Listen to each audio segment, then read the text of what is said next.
ആലോചിച്ചു പോകാണ്. ഒരു സഹോദരൻ ഞാൻ പേര് പറയുന്നില്ല, പല സഹോദരന്മാർക്കും ഇവിടെ അറിയുന്ന ഖുതുബുസ്സമാന്റെ ചാരേ ചെന്നുകൊണ്ട് പറഞ്ഞു. ഒരു സഹോദരൻ ചെന്നിട്ട് പറയാണ്, മഹാനെ എനിക്ക് രക്ഷപ്പെടണം എന്ന് പറഞ്ഞു. രക്ഷപ്പെടാനുള്ള വഴികളൊക്കെ പറഞ്ഞു കൊടുത്തിട്ട് വീണ്ടും അയാൾ ഇങ്ങനെ വിഷമിച്ച് നിൽക്കാൻ. എന്താണ് പ്രശ്നം? ഖുതുബുസ്സമാന്റെ അരികിൽ ചെന്നിക്കാൻ. എന്താ പ്രശ്നം? ഖുതുബുസ്സമാന്റെ പരിശുദ്ധമായ ചാരേ ചെന്നിട്ട് പറയാണ്, എനിക്ക് രക്ഷപ്പെടണം. എന്താ പ്രശ്നം? ഞാൻ ഉമ്മാനെ തച്ചിട്ടുണ്ട്. ഉമ്മാനെ തല്ല്. ഷെയ്ഖുന ഒറ്റടിക്ക് പറഞ്ഞു, ഉമ്മാനി ബാപ്പാനെ തച്ച ആളുകളൊന്നും സ്വീകരിക്കണ സ്ഥലമല്ല ഇവിടെ, പോണ അവിടുന്ന്. വീണ്ടും ിരിക്കുന്ന ചിലരൊക്കെ അതിന് സാക്ഷിയായവരുണ്ട്. ഖുതുബുസ്സമാന്റെ അരികിൽ ചെന്നിട്ട് പറഞ്ഞു, ഇവിടെ നാട്ടരുത്, എനിക്ക് രക്ഷപ്പെടാനുള്ള മാർഗം പറഞ്ഞു തരണം. വീണ്ടും കരഞ്ഞൊലിച്ച കണ്ണുമായിട്ട് ചെയ്തുപോയ കുറ്റത്തിന്റെ വലുപ്പവും രക്ഷപ്പെടാനുള്ള ആഗ്രഹത്തിന്റെ ആധിക്യവും മനസ്സിൽ ചേർത്ത് വെച്ച മനുഷ്യൻ വീണ്ടും കരഞ്ഞുകൊണ്ട് പറഞ്ഞപ്പോ ഖുതുബുസ്സമാൻ പറഞ്ഞു, ഉമ്മാനെ മാത്രമേ തച്ചിട്ടുള്ളൂ. എന്റെ വാപ്പാനി.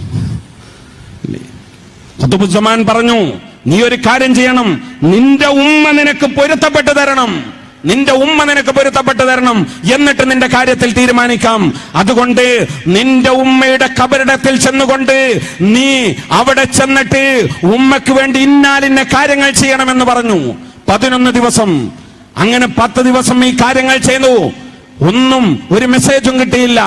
11ാമത്തെ ദിവസം ഖുതുബുസ്സമാൻ പറഞ്ഞതനുസരിച്ച് ഈ ഖബറിന്റെ ചാരേ ചെന്നിട്ട് മനസ്സ് പൊട്ടുന്ന വല്ലാത്തൊരു ഹൃദയവുമായിട്ട് മഹാനായ ഖുതുബുസ്സമാനെ ബൈഅത്ത് സ്വീകരിച്ച സഹോദരന്റെ ആ ദുഃഖം, ബൈഅത്ത് ചെയ്തതിന് ശേഷമല്ലട്ടോ അടിയും കുത്തുന്നൊക്കെ അതിന്റെ മുമ്പാ.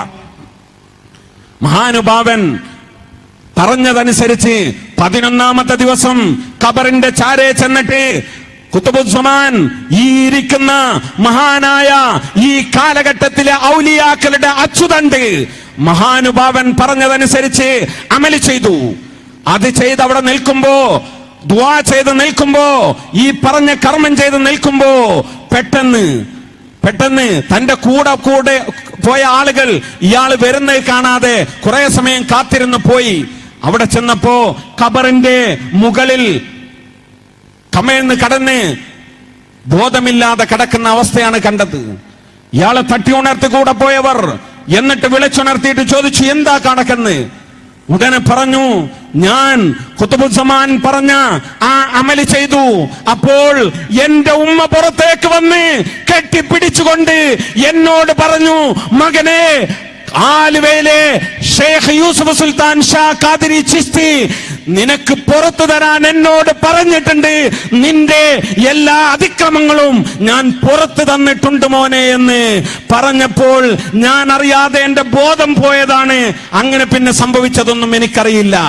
മരിച്ചു കിടക്കുന്ന ഉമ്മയുടെ പരിശുദ്ധമായ ഒരു നോട്ടം കിട്ടാൻ ഖുതുബുസ്സമാൻ പറഞ്ഞാൽ നടക്കുമെന്ന് ബോധ്യപ്പെടുത്തുന്ന ഉന്നതമായ, ഉദാത്തമായ, അത്യത്ഭുതകരമായ, അത്യുദാത്തമായ സംഭവങ്ങളുടെ നിത്യമായ കാഴ്ചയാണ് നാം കണ്ടുകൊണ്ടിരിക്കുന്നത്. ഇത് കേവലം ഒരൊറ്റപ്പെട്ട കാര്യമല്ല.